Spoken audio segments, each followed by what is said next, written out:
Hi everybody, it's Courtney, and today I am creating a few little gift tags with some mini stamp sets by Trinity Stamps using Elephant Gift, Bear Tree, Seasons, Tweetings, and Have an Ice Day. So I'm going to go ahead and stamp all of these out on a piece of Neenah Solar White 80-pound cardstock, and I'm stamping with Blackout ink by Ink on 3. I am going to be Copic coloring this, but I'm going to kind of zoom through this a little bit because it's a little repetitive and I didn't really do anything special.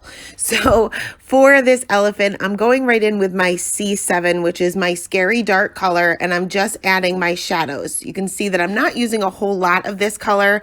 I'm mainly just putting this in the very darkest areas, which will be where his ear is hanging on the rest of his body, where his little trunk comes up, and kind of off to one side underneath his little Santa hat as well. Blending that out a little bit with the C5. Then I will do the same thing with the C3, and I will save my highlight color for my C1, and I'm just going to basically fill all of that in. I did also add a little bit of shading to the tip of his tail. The tip of an elephant's tail is a little bit darker, so I just used the C7 and the C5 for that.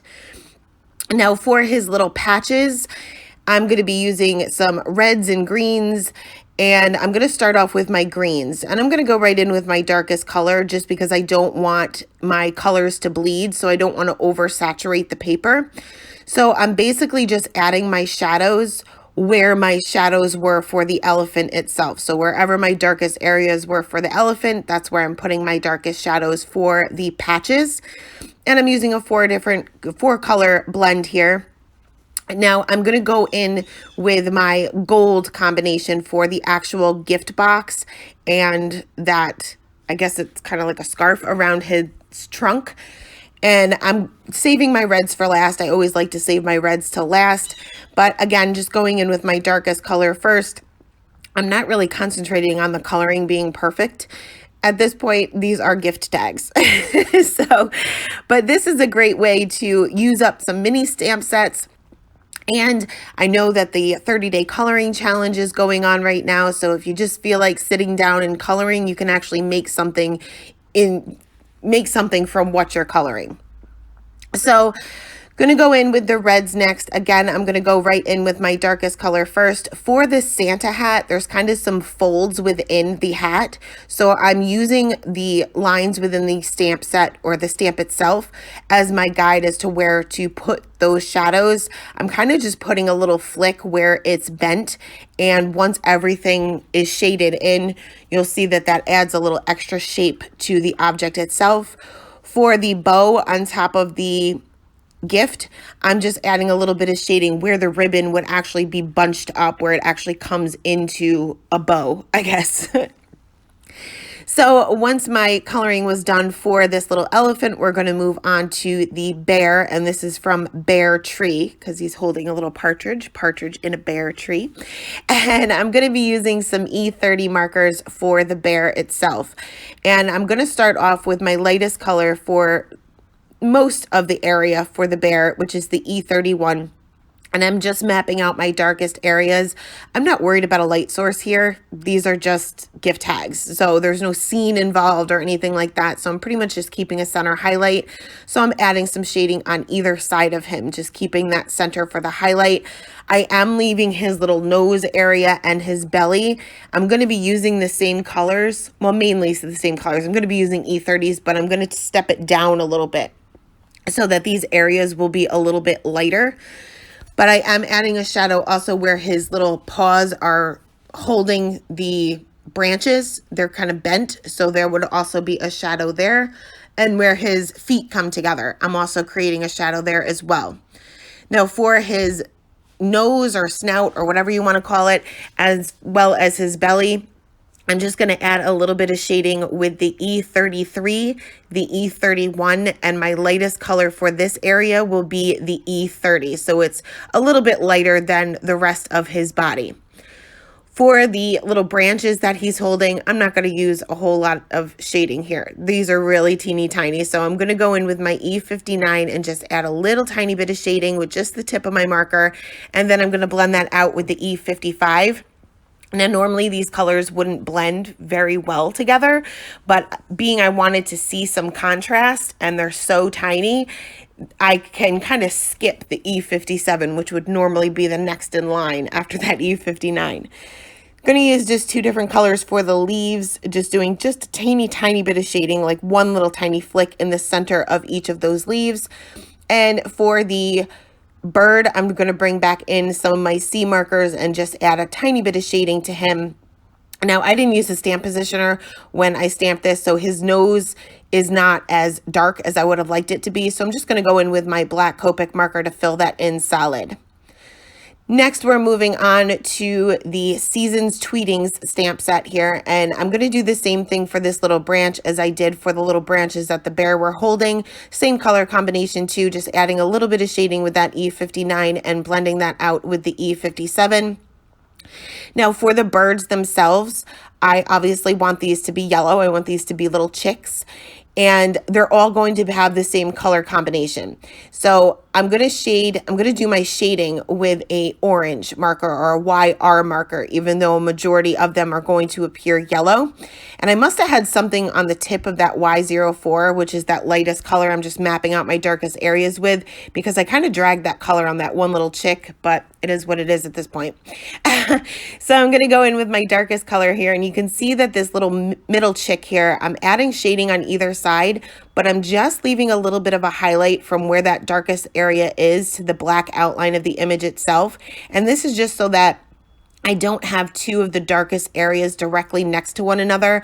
I know I'm going to be adding shadows on either side, or the birds on either side, because they're kind of laying behind that middle one. So I don't want those two shadow colors to be directly next to one another. I did also add a little bit of shading above their little beaks, and their little wings are kind of hanging over that scarf. And on the bottom, you can see that their little tails are kind of sticking out from behind that branch or underneath that branch. And I just did a little bit of shading on those as well.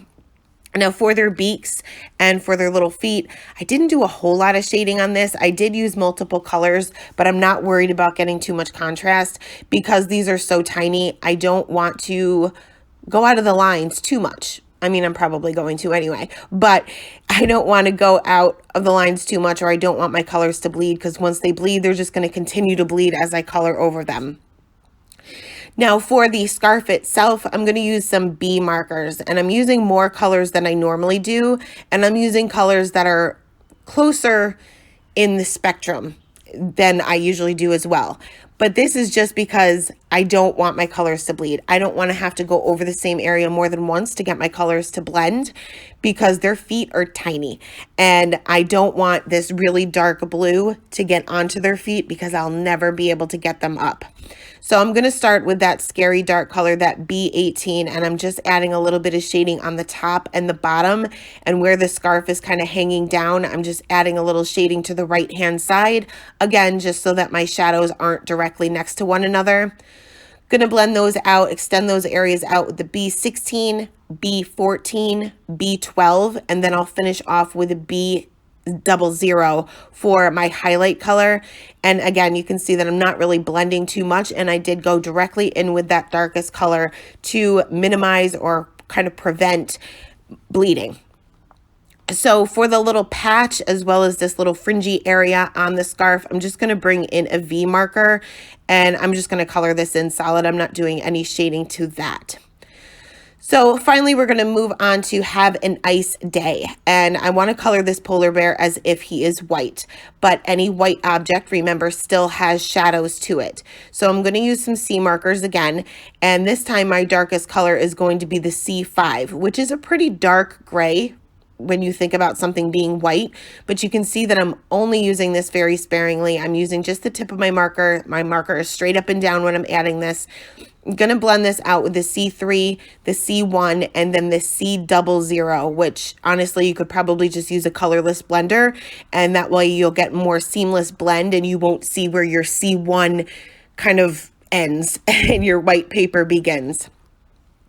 So I'm going to use the same color combinations for his scarf, his mittens, and his little ice skates there as I did for the elephant. So I'm going to go in with my greens first for his scarf. I'm going to add a little bit of shading to the top and the bottom of his scarf, and also where it's hanging down. I just picked a side. Doesn't really matter what side, these aren't touching, so you don't have to worry about shadows being directly next to each other or touching. So just pick a side, doesn't really matter. I'm going to blend that out with the same greens as I used for that elephant, finishing off with the G21 as my highlight color. And for my reds, again, going to use the same color combination. This is my favorite red combination to use for anything. Actually, first, I lie. I'm going to color the skates, but I am using that same gold combination that I did for the elephant, and I'm just concentrating my shading, being, again, off to whatever side I want it to be because there is no light source. Next, we're going to move on to the reds, and again, going to go right in with my darkest color. I'm going to just add my shading to the little stripes on the scarf, the same area that I added the shading of the green, so it's kind of consistent. For the mittens, I'm just adding shading to the bottom and to the one that's behind it. The mitten in front would cast a shadow on the mitten that's behind it. Next, I took a white gel pen just to fill in that little highlight on this bear's nose, because I kind of went over it when I went in with my black marker, and I also added a few highlights to some of these patches on the elephant. Next, I went ahead and die cut all of these out with the coordinating dies, but keep those dies out because we're going to use them again. I have all of my card bases pre-cut, so if you do, this makes it nice and easy, but you can certainly do this without it. So I am going to line up my dies on the fold side of each of these card bases with just a tiny bit of it hanging over. And I'm going to use some Post-it note tape to hold these down so that they don't shift around when I'm running this through my Gemini. Now, I ran mine through twice because this is going through 2 layers of heavyweight cardstock. I probably would have been okay running it through once. The Gemini is pretty good about that. But depending on the die cutting machine, you may have to run it through more than once, and depending on what cardstock you're using. So once these were run through, you can see that I am left with little mini cards in the shape of my stamped images. And the fold, because we had that die cut kind of hanging off the side, or hanging off the top rather, is still intact. And my die cut images will fit directly over it. So I am going to go ahead and adhere all of my die cut images to my little card bases here, my little mini card bases. And it's best to put your adhesive down on the card base itself, because a little tiny bit of these images are going to hang off the top or the side, however way you want to cut them. And you don't want that adhesive kind of sticking off, because you know what happens with that. Everything sticks to it. So once all of these were adhered together, I can go ahead and start adding my sentiments and adding any other details that I want to my little mini cards here. I added some Nuvo Aqua Shimmer pen to some of the areas. I added some more white gel pen details. Now, some of the sentiments aren't going to fit inside of these little mini cards, so I typically just mask them. I know you can cut your stamps. I have before. I don't like to do it. It breaks my heart. I know that they're fine and you can reuse them, but it still breaks my heart to take a pair of scissors to a stamp. So I'm going to mask mine out. So for this one, I'm going to take a piece of Post-it note tape, mask off that second portion of the sentiment, ink up that first part of the sentiment, remove the Post-it note tape. Remember to remove that, or else you're going to end up with a big smear. Going to go ahead and stamp that in the inside of my little mini card here, then clean off my stamp. Next, I'm going to do the same thing, but I'm going to mask off the second portion of the... No, I'm going to mask off the first portion of the sentiment. So a partridge, I'm going to mask out. But this time, I'm going to add more Post-it note tape, just because I don't trust myself that I cleaned off the stamp perfectly and I don't want to leave any smudges. And I'm just going to line that up and stamp that directly under the first portion of my sentiment. So Frankie's crying in the background. I don't know whether you guys can hear that. It's a very nice day today, and he wants desperately for his little chipmunks and birds to come out and play with him, and they're not, and he's throwing a little bit of a tantrum. So he's meowing in the background. Not even meowing, he like howls. So you may hear that.